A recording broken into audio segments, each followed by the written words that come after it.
지난주에 우리는 새로운 교회의 첫 번째 되는 사명이 무엇인지를 살펴보았습니다.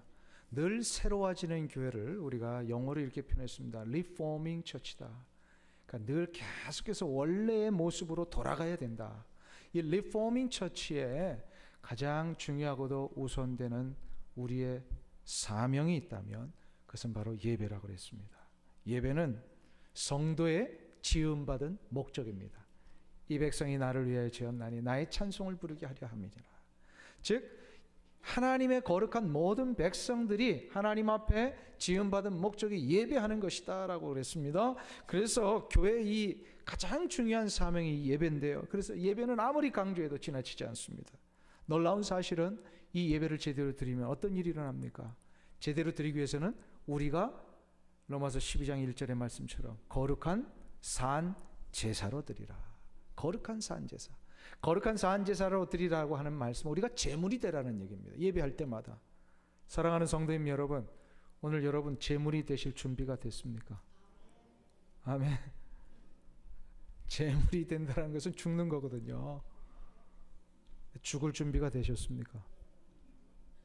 점점 이 대답이 줄으시잖아요. 근데 다행히 우리의 이 육체적인 생명을 죽이는 이야기를 하는 게 아닙니다. 그거는 구약시대 때 이미 미리 다 면해 주셨어요.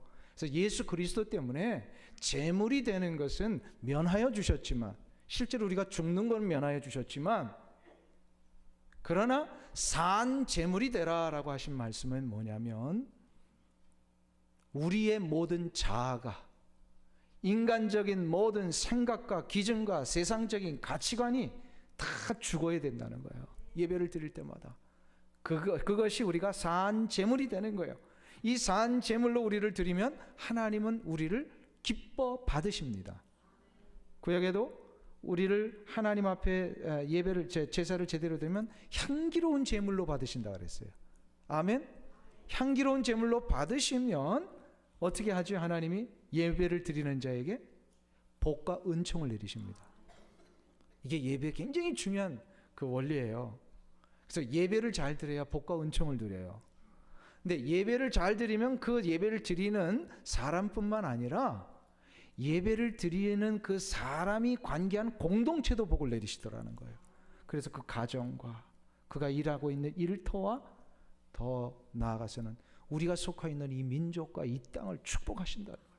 그러니까 나 한 사람이 예배 드리는 거 끝나지 아니하고 공동체가 회복되니까 사명을 가지고 예배를 드려야 됩니다. 여러분이 예배 제대로 안 드리면 가정의 복이 멈춰지는 거예요.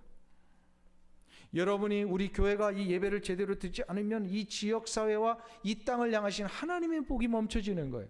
그렇기 때문에 예배는 굉장히 중요하고요. 제일 우선되는 우리의 사명입니다. 이 예배에 올 한 해 승리하시기를 축원합니다. 예배는 타협하지 마세요. 생명을 걸고 예배를 드려야 돼요. 이것이 이제 우리가 첫 번째로 살펴본 리포밍 하는 처치, 리포밍 하는 성도의 가장 중요한 첫 번째 사명이다. 새로워지는 새로운 계속 교회 성도가 되어야 되죠. 근데 두 번째로 이 리포밍 하는 처치, 새로워지는 교회가 되기 위해서는 어떻게 되냐? 오늘 본문에 보니까 영혼의 구원함을 우리의 삶의 가장 중요한 사명으로 또 삼아야 된다. 영혼 구원입니다. 복음 전파입니다. 다른 말로 전도와 선교입니다. 영혼을 구원하는 일은 하나님 나라의 가장 중요한 목적이기도 합니다. 전도와 이 선교는요, 그래서 하나님이 이 땅에 교회를 세우신 목적이기도 하세요. 주님께서 교회를 세우시려고 하셨을 때에 그 세우시고자 하는 그 의도를 마태복음 16장 18절에서 아주 정확하게 가르쳐 주십니다. 베드로가 예수님을 향하여 주는 그리스도시요 살아계신 하나님의 아들이십니다, 이 고백하셨을 때 그를 칭찬하시면서 예수님이 뭐라고 베드로에게 말씀하십니까? 또 내가 내게 이르노니 너는 베드로라. 이 반석 위에 내 교회를 세우리니 음부의 권세가 이기지 못하리라. 주님이 교회를 얘기를 하시면서 이 반석 위에 내 교회를 세우시겠다 약속하셨습니다. 이 반석이 무엇일까요? 우리는 다 압니다. 방금 전에 했던 베드로의 신앙 고백. 주는 그리스도시요 살아계신 하나님의 아들이십니다. 이건 다른 말로 우리식으로 신앙 고백을 또다시 얘기한다면 주 예수 그리스도만이 우리 인생의 유일한 길이시며 생명이십니다. 예수님 때문에 내가 구원함을 받았습니다. 예수님만이 인생의 유일한 생명의 길이심을 믿고 내가 주님을 영접합니다. 이 고백하고 똑같은 거예요 지금. 그러니까 이러한 고백 위에 예수님이 교회를 세우시겠다. 이건 다른 말로 이 고백은 반드시 인격적인 고백을 하는 사람을 전제로 하잖아요. 그렇기 때문에 이 반석 위에 이 신앙의 고백의 교회를 세우신다라고 하는 말씀은 바로 이 신앙 고백을 한 성도들을 교회로 만드시겠다라는 겁니다. 그러니까 교회 이꼴 성도예요. 아주 다 이 모든 이전까지 설명을 다 이해를 못 하시더라도요. 답만 하시면 돼요. 답이 뭐라고요? 교회 이꼴 성도. 이것이 바로 주님이 원하시는 거예요. 조금 더 이렇게 이해를 쉽게 해드린다면 이런 이야기를 할 수 있을 것 같아요. 제 경험을 잠깐 말씀드릴게요. 어린 시절에 그 주일학교를 다니면서 제가 여름 성경학교 때 기억입니다. 어느 날 선생님께서 도화지를 한 장씩 다 나눠주시면서 여기에 교회, 너희들이 생각하는 교회를 한번 그려봐라 그러셨어요.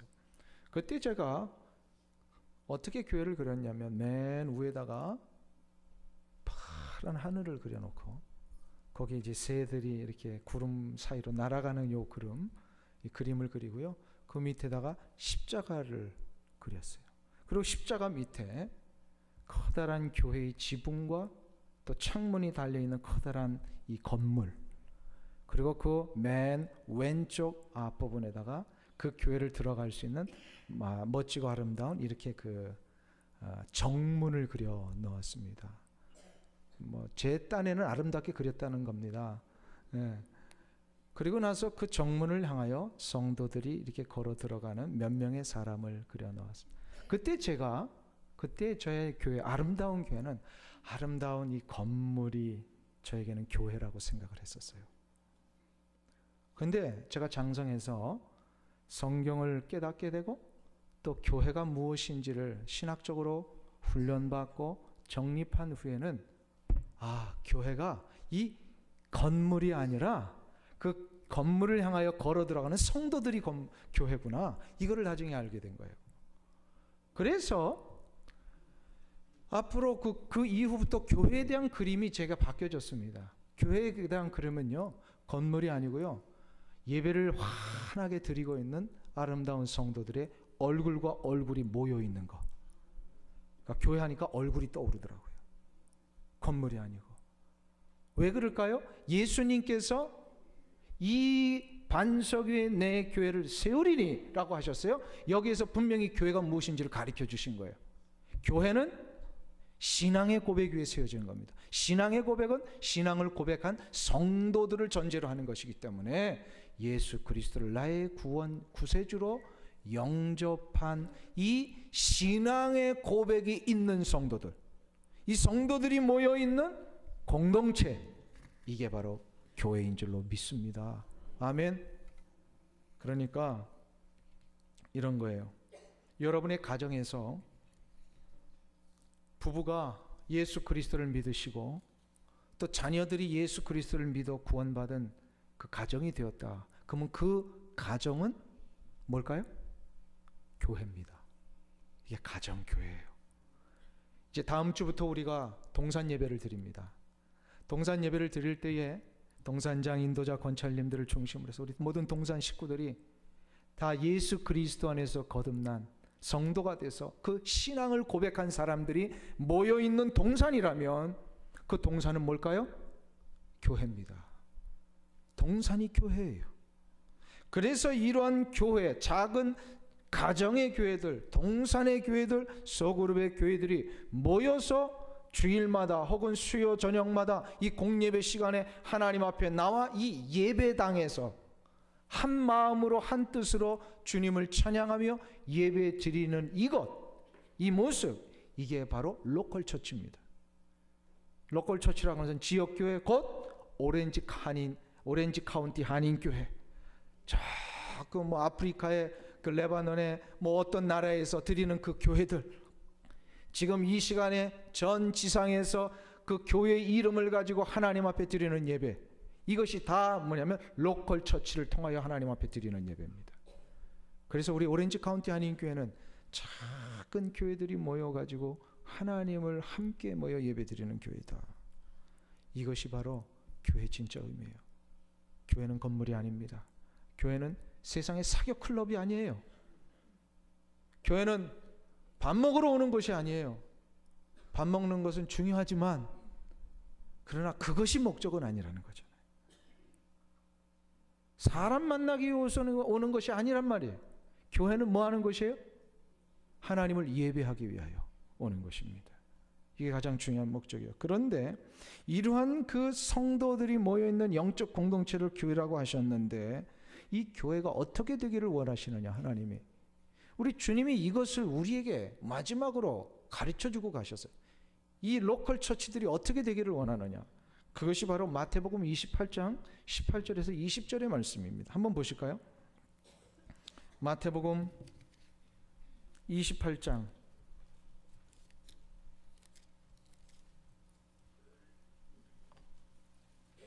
18절에서 20절의 말씀입니다.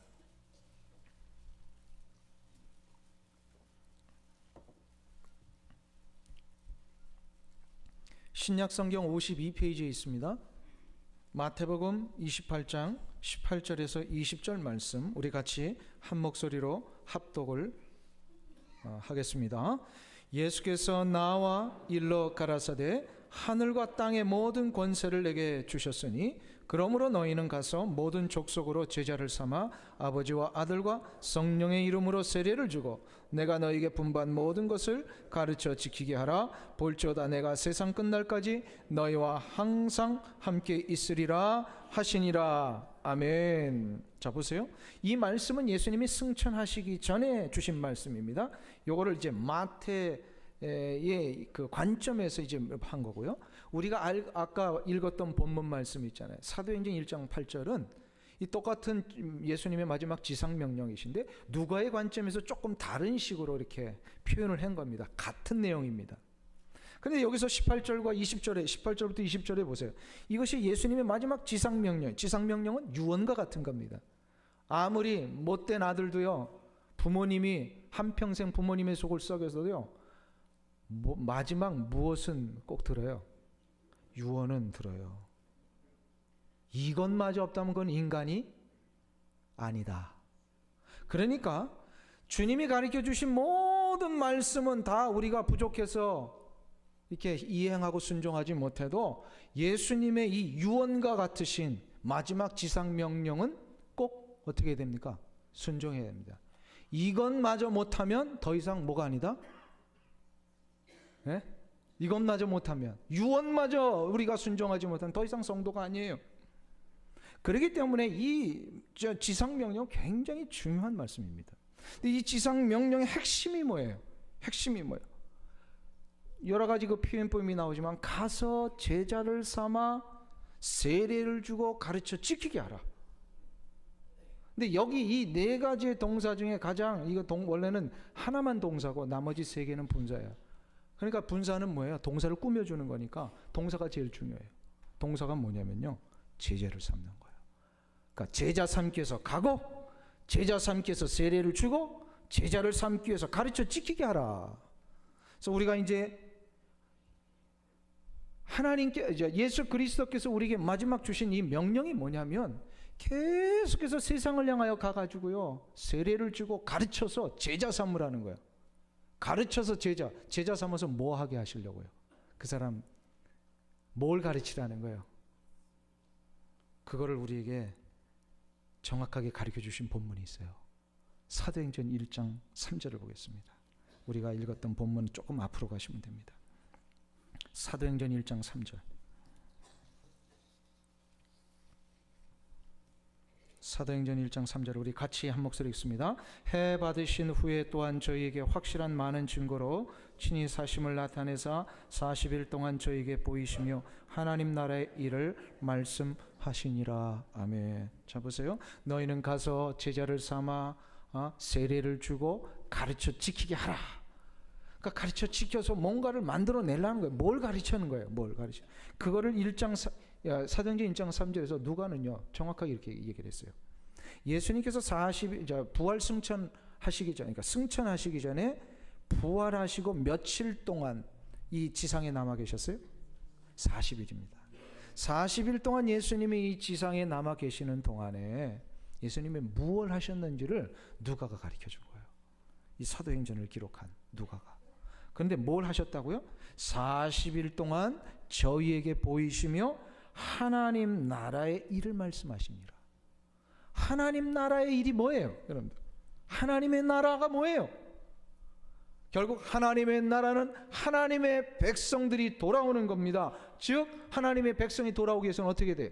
주 예수 그리스도의 십자가와 부활이 나를 위한 것이었음을, 예수님만이 나를 구원하시는 유일한 길이심을 선포하는 것, 이게 하나님의 나라의 선포예요.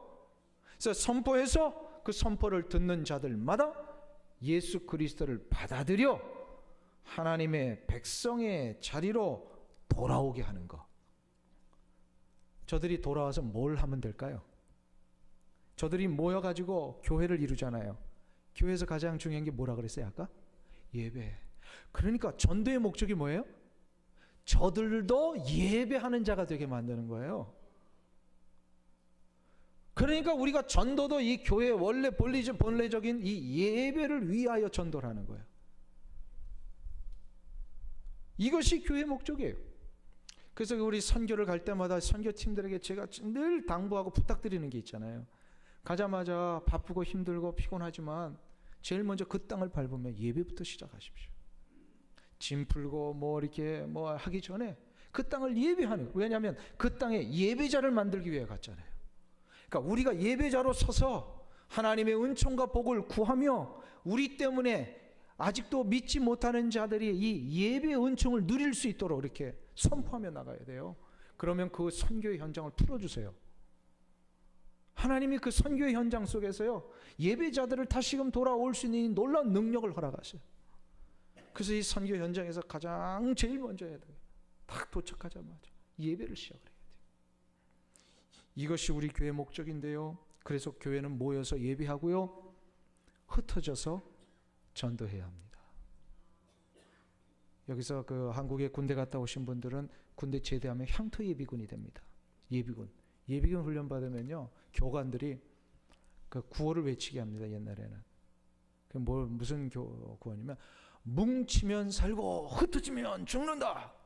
그걸 교관들이 외치게 해요. 그러니까는 군대 제대했어도 우리 나라를 위해서 늘 마음을 뭉치자. 우리가 뿔뿔이 흩어지면 안 된다. 예비군으로서 역할을 한 이 얘기거든요. 근데 제가 그 구호를 생각하면서 이건 교회에서는 좀 바꿔야 된다. 교회는요 뭉치면 살고 흩어지면 더 산다. 흩어져서 뭐 하라는 거예요? 전도하라는 거예요. 자꾸 나가야 돼요. 자꾸 흩어져서 전도해야 돼요. 뭉치면 사는데 뭉쳤다가 조금만 지나면 자꾸 변질되잖아요. 그러니까 자꾸 새로운 리포밍하는 교회가 되기 위하여서 어떻게 돼요?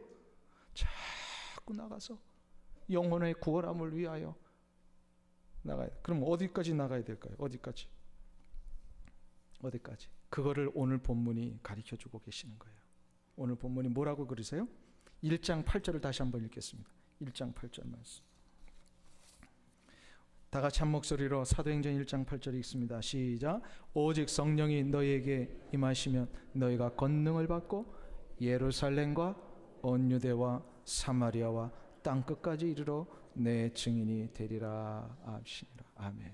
어디까지 가라고요? 땅끝까지. 근데 땅끝까지 가기 위해서는 우리가 같이 또 함께 생각해 봐야 할 영역이 있어요. 예루살렘이 어디냐? 또 유대와 사마리아는 어디냐? 그리고 땅끝은 어디인가? 이것을 우리가 좀 살펴봐야 합니다. 이것을 위해서 오늘 이 본문이 가르쳐주는 두 가지가 있습니다. 두 가지. 첫 번째로 가기 위해서는요 권능을 받아야 된다. 권능. 오늘 본문에 보니까 오직 성령이 너에게 임하시면 너희가 권능을 받고 나가라는 거예요. 이 권능 받지 않고 나가면요 선교 현장에서 다 실패합니다. 왠지 아세요? 선교의 현장은요, 처절한 영적 싸움의 현장입니다. 아무것도 아닌 것 같지만요, 가다 보면은요, 이 권능 받고 성령의 역사로 기도로 무장하지 않고 가면요, 선교지 가서 싸워요. 너가 잘했다, 내가 잘했다, 이거 해야 된다, 저거 해야 된다, 막 의견 충돌이, 갈등이 일어나요. 다 마음 상하게 해요, 가가지고. 그러니까 이 권능, 그걸 제일 좋아할 사람이 누구예요? 좋아할 존재가 마귀가 좋아하잖아요. 그러니까 영적 싸움에서 지고 오는 거예요. 가서 열심히 뭔가를 한 것 같은데 돌아오면은 이 영적인 이 승리가 없어요. 그렇기 때문에 여기에 넘어지지 않기 위해서는 어떻게 해야 됩니까? 우리가 권능을 받아야 돼요. 권능이라고 하는 것은 이 파워예요. 성령이 주시는 능력이에요. 근데 이거를 원어로 보면은요, 두나미스라는 단어를 썼어요.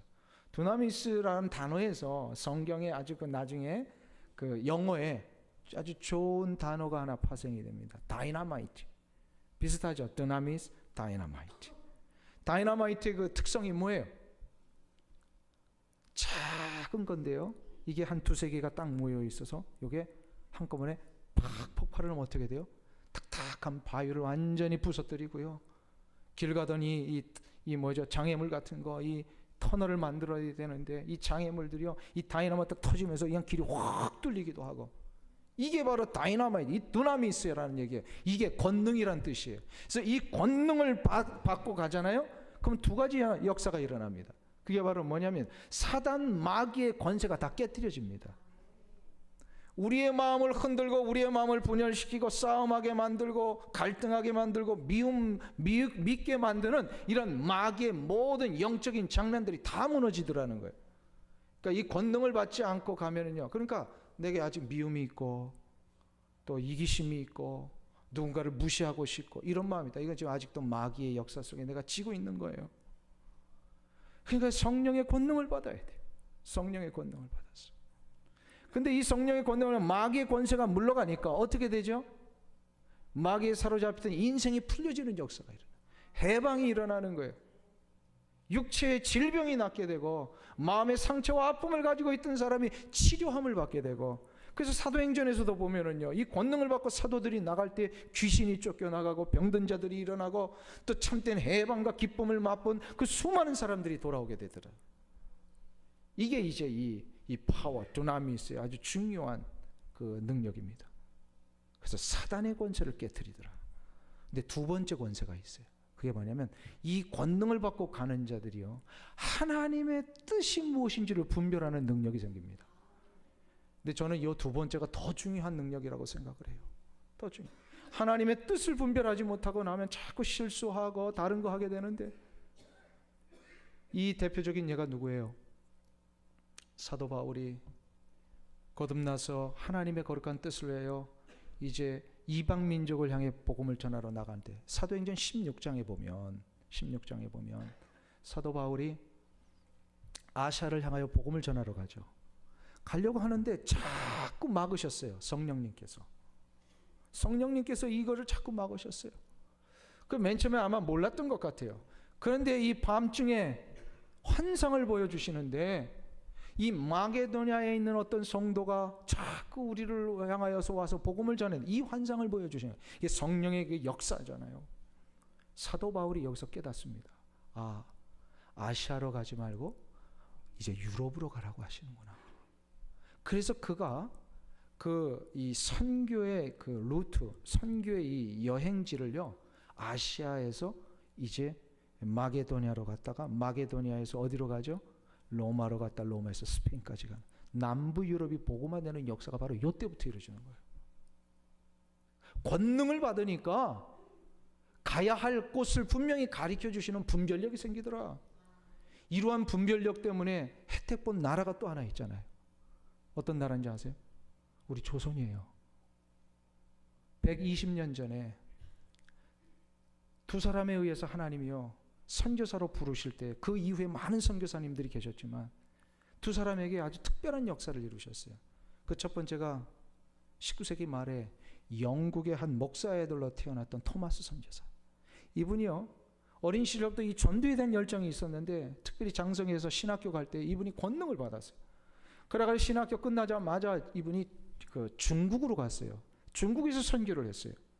중국에서 선교를 하는데 하나님께서 그에게 권능으로 이 지혜를 주시고 분별력을 주시니까요. 중국에서 이 조선에 대한 눈을 뜨게 하신 거예요. 그래서 중국 선교가 이루어지지 못하고 조선으로 가게 하셨어요. 그래서 여기에 이 토마스 선교사가 순종을 하니까 어떤 일이 일어나죠? 그가 당시 중국에서 존 로스 선교사에서 조선말로 성경이 번역된 책들이 있었습니다. 성경책이. 이거를 가지고 제너럴 셔먼호라고 하는 이 배에 자신의 몸을 무작정 싣고 이게 이제 평양까지 간다니까 거기 올라갑니다. 근데 평양에 대동강변에 내리자마자 도착하자마자 당시에 대원군의 쇄국정청에 의해서 외국에서 오는 모든 사람들 다 그때 공격하고 죽이던 때냐 아닙니까? 이 제너럴 셔먼호도 폭격을 받아가지고 좌초가 됩니다. 더 이상 들어가지 못해. 다 잡혀버렸어요. 이 토마스 선교사도 잡힙니다. 이 선교사님이 잡혀가지고 대동강변에서 모래 위에서 이제 관군에서 참수형을 당합니다. 목이 잘려져요. 근데 이 참수형을 당할 때 그의 품속에 있던 조선말로 번역된 성경책 몇 권이 떨어진 거예요.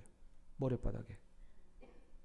이 떨어진 성경책을 그 옆에서 구경하던 수많은 조선의 백성들 가운데 12살짜리 이 최치량은이라는 아이가 이걸 주워갑니다.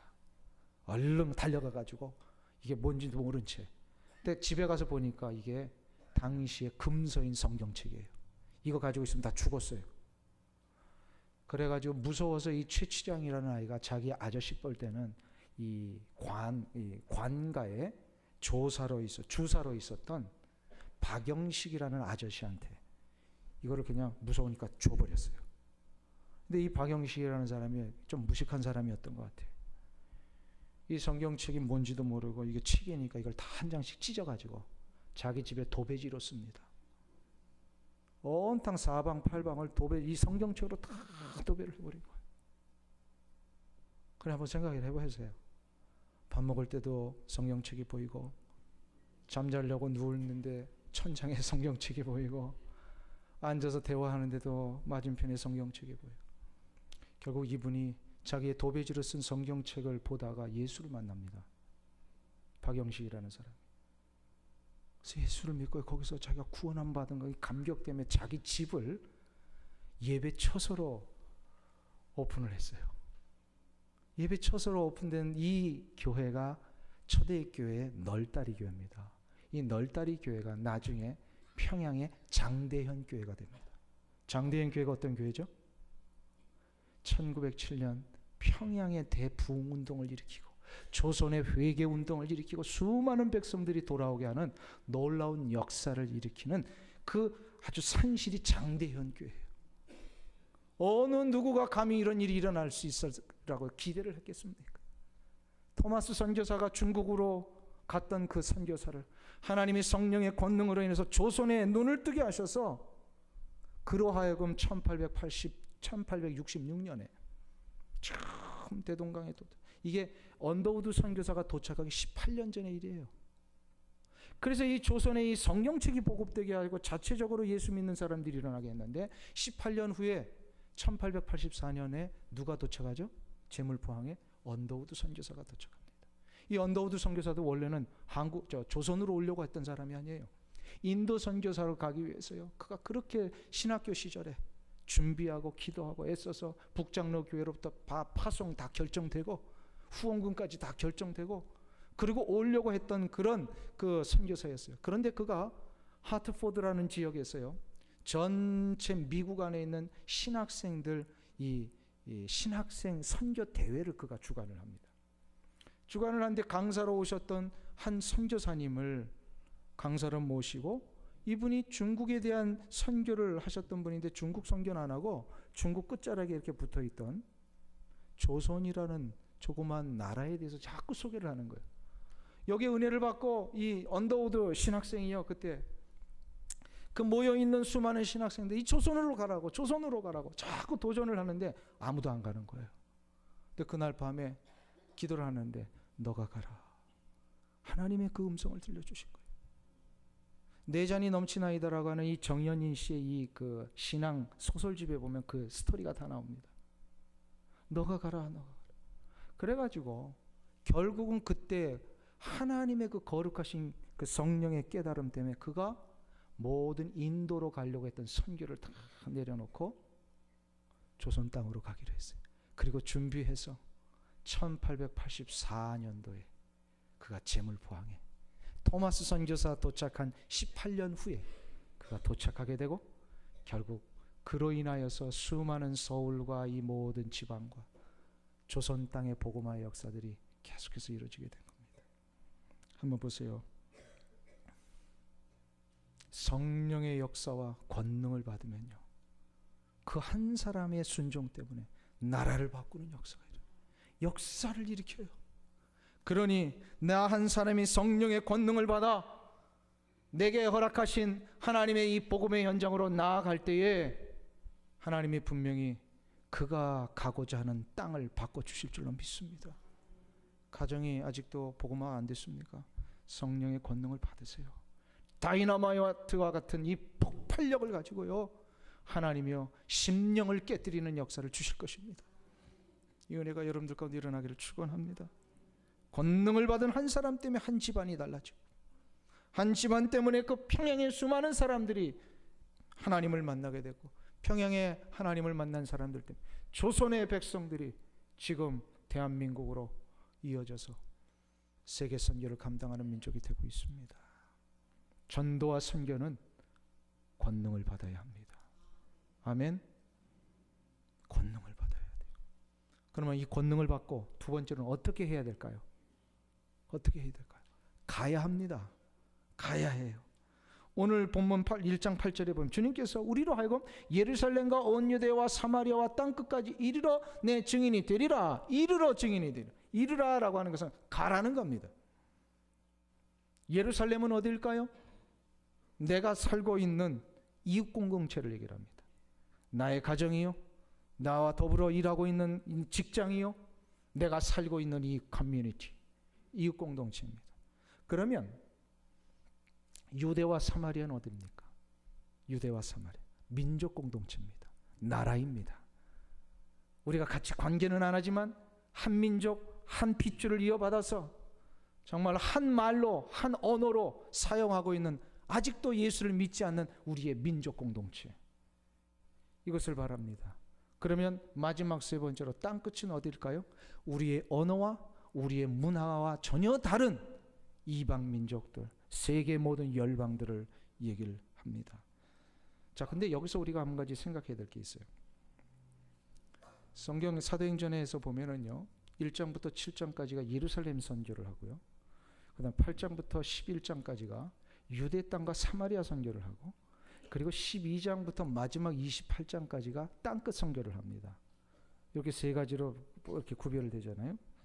그런데 성경에서는요, 예루살렘 복음화, 예루살렘 전도가 다 마무리되고 끝난 후에 유대 땅과 사마리아 땅 선교를 했다, 그렇게 기록하지 않아요. 8장부터 11장까지 이 유대 땅과 사마리아 선교는 예루살렘 선교가 다 완료되지 않았는데 시작이 됐어요. 그리고 유대 땅과 사마리아 선교가 다 끝난 다음에 땅 끝까지 이르는 이 사도 바울의 선교가 이루어졌냐? 그러지 않아요. 가만 보니까 아직도 유대 백성들, 하나님 믿지 않는 많은 백성들이 남아 있는데 사도 바울은 열방을 향해서 나가더라는 거예요. 이건 무슨 얘기입니까? 어떤 한 지역을 다 완료한 후에 그 다음 지역으로 가라는 얘기가 아닙니다. 복음의 역사는 하나님이 우리를 부르신 그 장소와 소명대로 동시다발적으로 가야 된다는 얘기예요. 예루살렘을 가야 할 사람이 있어요. 이웃 공동체에 복음을 전해야 될 사람이 있어요. 사명을 주셨어요. 그렇기 때문에 그는 예루살렘을 향하여 나가야 돼요. 어떤 이는요, 민족의 복음화를 위하여 부르시는 분들이 있어요. 그분들은요, 민족 복음화를 위해 나가야 돼요. 그리고 어떤 분들은요, 이 민족과 이웃을 넘어서서 저 열방에 대한 이 마음이 막 불타오르는 분들이 있어요. 이런 분들은요, 그 열방을 향하여 나가야 돼요. 어떤 것이 먼저고 어떤 것이 더 중요한 게 없어요. 예루살렘과 온 유대와 사마리아와 땅끝이 동시에 다 중요한 거예요. 그러니까 동시에 중요하니까 어떻게 해요? 동시다발적으로 자기의 부르심의 소명을 가지고 나가야 되는 거예요. 제가 민족 복음화를 위해서 그동안 계속 애쓰셨던 그 김중건 목사님 아시죠? 김중건 목사님이 CCC 창설하시고 복음화를 위해서 애쓰신데 그 늘 부르짖었던 그 외침이 하나 있어요. 예수 그리스도의 피 묻은 십자가의 복음이 온 삼천리 방방곡곡에 새겨짐으로 푸르른 그리스도의 계절이 오게 하옵소서. 이거를 외치셨어요. 이런 분은요, 민족 복음화를 위해서 달려가시는 거예요. 민족 복음화. 자나깨나 민족의 복음화. 그래서 그분 때문에 이 엑스플로 74 같은 이 민족 복음화 대성회 같은 것들이 일어났잖아요. 그걸로 인하여서요, 이 폭발적인 한국교회 부흥이 실은 일어났던 것입니다. 우리에게는 부르심의 소명이 다 있습니다. 그런데 이거를 귀 기울여 듣지 않고 찾지 않아서 그렇고요. 있는데도 불구하고 순종하지 않았기 때문에 되지 않는 거예요. 그러니까 마음을 열고요. 성령의 그 인도하심 앞에 민감하게 한번 귀를 기울여 보세요. 나를 어디로 부르셨는지. 어떤 분은 정말로 누군가를 만나는 것이 너무 그 본인의 이 캐릭터에 부끄럽고 수줍어 해가지고요. 그러니까 전도하러 못 나가시는 분이 있어요. 그런 분은 어떻게 해야 될까요? 프레이어 워킹을 나가면 돼요. 사람을 만나는 게 아니라요. 그 땅을 밟으면서 그 땅이 하나님 앞에 돌아오기를 위하여 기도하고 대신 회개하고 중보의 기도를 하는 거예요. 그러면 그 땅을 하나님이 고치세요. 그러니까 다 자신에게 맞는 달란트들이 있어요. 어떤 분은요, 전도하지 말라고 못 견디는 분이 계세요. 우리 교회도 보니까. 그래가지고 나오라는 얘기도 안 했는데 이분이 일주일에 두 번씩 나와가지고요, 나가서 복음을 전하는 분이 있어요. 이 지역사회. 이런 분들은요, 이웃 공동체를 위해 부르신 분들이에요. 근데 어떤 분들은요, 선교만 오면 불타는 분들이 있어요. 저 남미, 아시아, 아프리카 여기만 생각하면 막 가슴이 불타오르는 이런 분들은 뭐예요? 열방의 공동체를 향하여 나가시는 분들이. 중요한 것은 우리가 하나님 앞에 서는 그날에, 하나님을 배우는 그날에 하나님께서 이렇게 물으실 날이 옵니다. 사랑하는 아들아, 사랑하는 딸아, 너가 이 세상 사는 동안에 나를 위해 무엇하다 왔느냐 물으신다면 여러분들 무엇을 대답하시겠습니까? 그 대답할 거리가 있으셔야 되지 않겠어요? 한 가지 간증만 하고 마치려고 합니다. 한번 제가 이거를 전해드렸던 기억이 납니다. 우리 교회 앞에. 이 부르심에 대답할 거리가 없어가지고 너무 부끄러우며 괴로워했던 한 집사님 부부가 계십니다. 이민자로 한평생 잘 사셨어요. 큰 성공을 하신 분은 아니지만 정말로 안정되게 이민자로의 삶을 마감하실 수 있는, 그래서 이제 은퇴를 앞에 놓고 계신 박승목, 박영재라고 하는 집사님 부부가 계셨어요. 이분들이 캘리포니아에서 사신 분들이에요. 근데 갑자기 은퇴를 앞에 놓고요, 이 박승목 집사님, 남자 집사님이 몸이 아파가지고 병원을 갔는데 간암 진단이 나온 거예요. 한평생 좀 이렇게 열심히 사셨거든요. 그러고 은퇴 후엔 좀 편안하게 살아볼까 했는데 간암 진단이 왔어요. 천천병력과 같은 소리입니다. 어떻게 될 줄 몰라요. 그래서 하나님 앞에 나아가서 기도하며 부르짖는데 다른 기도를 안 하고요, 기도를 하는데 이런 생각이 벌떡 들더래요. 내가 하나님 앞에 설 때에 하나님이 나에게 너 이 세상 사는 동안에 날 위해 무엇하다 왔느냐 이거 물으시니까, 이거 물으실 때 자기가 대답할 게 없으시더라는 거예요. 그때 정신이 번쩍 난 거예요. 그 다음부터 기도를 어떻게 하셨냐면 자기의 이 간암 낫게 해주십시오, 이 기도를 한 게 아니라 하나님, 내가 사는 날 언제 내 인생 끝날지 모르지만 그 사는 날 동안 주님 앞에 설 때에 주여, 내가 그래도 주님이 가장 기뻐하시는 영혼 구원하는 일을 하다 왔습니다. 이 한마디 하기 위해서요, 그가 기도를 하고 하나님, 내가 이것을 위해서 내 남은 생에 살겠습니다. 그래가지고 이분이 모든 자신의 그 조그만 재산들을 다 처분하셔가지고요, 제일 작은 RV를 하나 사셨어요. RV. 그렇게 여행 다닐 때 이렇게 침대까지 이렇게 되어 있는 RV 있잖아요. 그거를 사셔가지고 그 이후부터 지금까지 RV를 타고 미국 전국을 다니면서, 이제 집도 없으신 분이에요. 그래서 RV에서 주무시고 그래서 복음을 전하는데 이분이 전도 폭발 훈련자이십니다. 그래서 제가 한 4, 5년 전쯤에 커네티컷에 있을 때 이분이 벌써 한 20년 가까이 되네요. 커네티컷 생각하니까. 그 섬기던 교회에 오셨어요. 오자마자 뭘 요청을 하시냐면 이 지역에 전도할 사람이 있습니까? 물으시는 거예요. 그래서 명단을 이렇게 쫙 뽑아드렸어요. 요분은 20년 동안 전도했는데 안 돌아오신 분, 요분은 15년, 뭐 이런 식으로 이렇게 다 이렇게 배경도 설명해 드리고, 이분이요 이 명단을 가지고 직접 찾아가시는 거예요. 그 집으로. 이 전도 폭발이라는 것은 대면해 가지고 복음을 전하는 거거든요. 거기서 열매를 맺게 하시고. 근데 이분이 수년 전에 우리 교회도 한번 오셔서 간증하셨잖아요.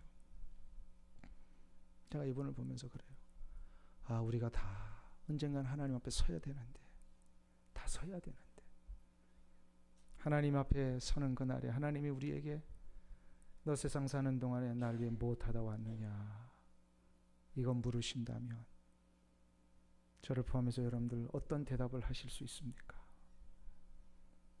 한마디 대답은 우리 할 수 있어야 되지 않겠습니까? 하나님, 그래도 내가 사는 동안에 이러이러한 전도했습니다.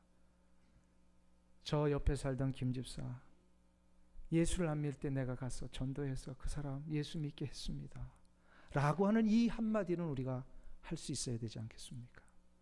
사랑하는 성도님 여러분, 이것이 바로 우리를 부르신 목적이며 우리 교회를 세우신 목적이라고 믿습니다. 오직 성령이 너에게 임하시면 너희가 권능을 받고 예루살렘과 온 유대와 사마리아와 땅끝까지 이르러 내 증인이 되리라.